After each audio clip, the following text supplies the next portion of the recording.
As a parent, losing your child creates the greatest panic imaginable.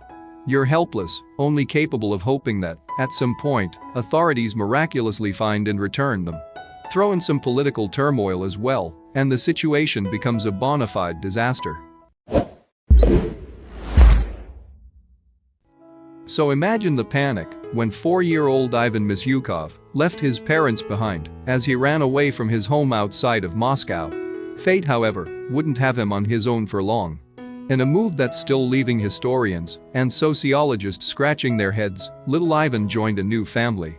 Only this time, he chose them. Ivan Misyukov was born in Ryutov, Russia, in 1992. While everything on the outside seemed safe and normal for the Misyukov family, domestic troubles were brewing beneath the surface. See, Ivan's father was an alcoholic. During his drinking binges, he left the toddler alone to fend for himself for days at a time.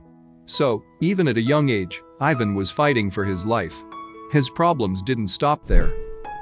He received little help from his mom, as she was young and unprepared to take care of a small child. To make matters worse, the family often struggled financially. Before his 4th birthday, these tensions reached a boiling point. At 4 years old, Ivan knew he had to make a change.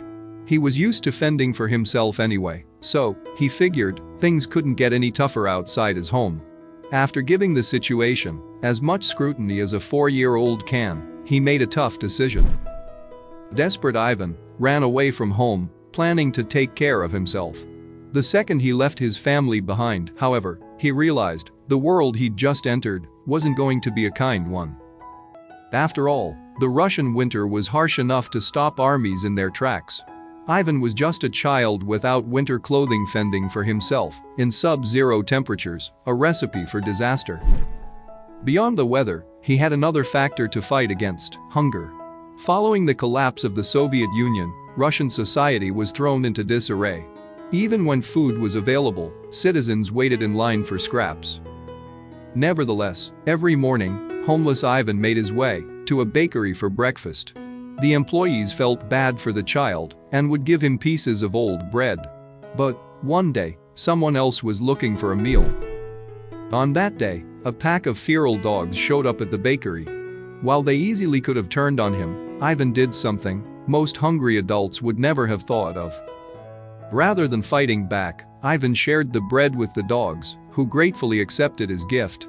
Day after day, the ritual repeated itself. Ivan and the dogs would visit the bakery and share the spoils.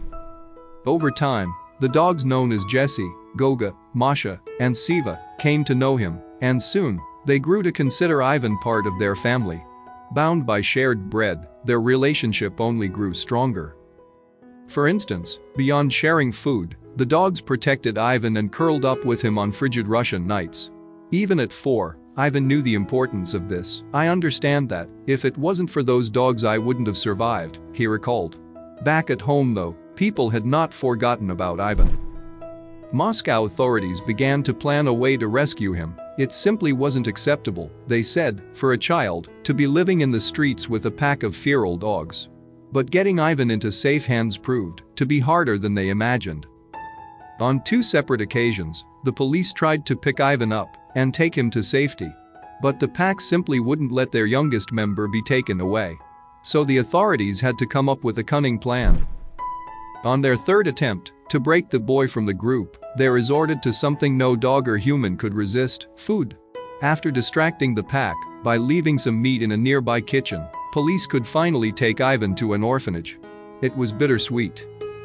Because, while of course, it was great authorities could get Ivan off the streets, for 2 years, Ivan and the dogs had been a family, now they were apart. Thankfully, it wasn't the end of this odyssey, they'd see each other again. Workers at the orphanage were shocked to find Ivan in good health. Beyond fleas and lice, the pack had taken perfect care of him. But questions still remained. Could this feral child be reintegrated into society? During his years on the streets, Ivan's mother had passed away, meaning he had to stay in the local children's center. All the while, the dogs remained outside the gates, doing their part to make sure he was well taken care of. Thankfully, authorities found Ivan a foster mother before long. Once he was living with humans again, his Russian language and social skills started coming back. This forgotten child still had a bright future ahead of him. Ivan's reintegration into society was so successful that he returned to school and gained admission to the Kronstadt Naval Cadet School. As a cadet, he even paraded before Vladimir Putin himself. After graduation, he returned home to Ryutov, where he worked as a factory operator. Ivan finally had the stable, happy life that he owed it all to the dogs. However, had Ivan wandered just a little bit east, he might not have needed the dogs at all. See, during its years of operation, the Soviet Union was full of secrets. While outsiders often wondered what was going on behind the Iron Curtain, most citizens were kept in the dark as well. One of these leftover trends could have saved Ivan's life, in a way. Between the secret police force, prowling the cities for dissidents, and gulags in the Siberian countryside, there was plenty the average Soviet didn't, or simply wasn't supposed to know.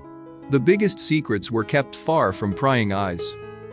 And where can you keep massive government projects hidden? Well, if you're a Soviet official, you keep your biggest secrets under wraps, in what are called closed cities. Closed cities were special areas controlled by the Soviet government. While people lived and worked there, only authorized citizens could enter the city via checkpoint. Most closed cities were kept off official maps, hiding them from the world. One of those cities was City 40, now known as Ozyorsk. It sits near a lake just south of Yekaterinburg, but the city was far from a rural paradise. In fact, authorities had to convince residents to live there. Because, as you might imagine, living in a secret city wasn't exactly desirable. So, the Soviet Union had to get creative in convincing residents to deal with a life of security checkpoints and isolation. Their offer? Residents of City 40 were provided with apartments, healthcare, and other privileges that the rest of the country could only imagine. Grocery stores were always fully stocked. But those perks came at a price. See, those living in the closed city were subjected to some of the most dangerous work possible, as they would be the driving force in one of the world's first ever plutonium processing plants. At the time, the Cold War was ramping up, and the Soviet Union couldn't fall behind the United States. Losing out in the arms race could be a death sentence for the nation. Politicians knew they had to take action. So, City 40's citizens powered the war effort, processing plutonium for nuclear weapons. And while that job was far from a picnic, there was still something worse going on behind the scenes. After the plutonium was processed, the plant was left with nuclear waste, which, as we now know, is a massive safety hazard. Worse, authorities weren't disposing of that waste properly.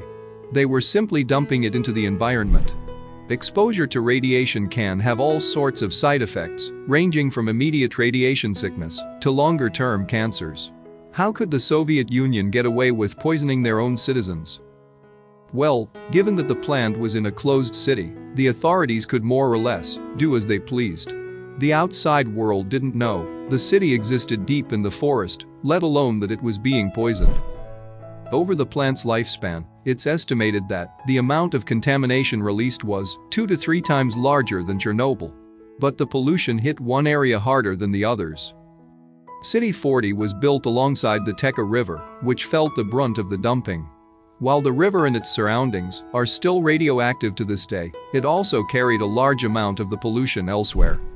The river runs into Lake Kerichi, which once looked like a perfect place to stop for a swim in the Russian countryside.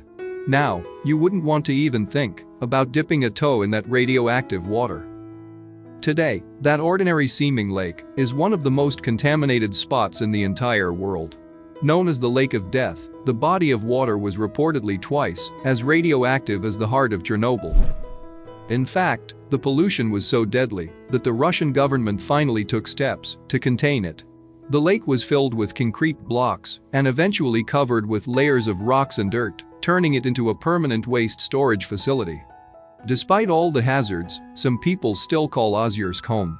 The passing of time and all sort of health risks simply can't overpower the pull that keeps them anchored to the former City 40. Ozyorsk is still technically a closed city, making residents hesitant to leave. Not only would they be leaving everything the government provides for them behind, but they could never return to the area.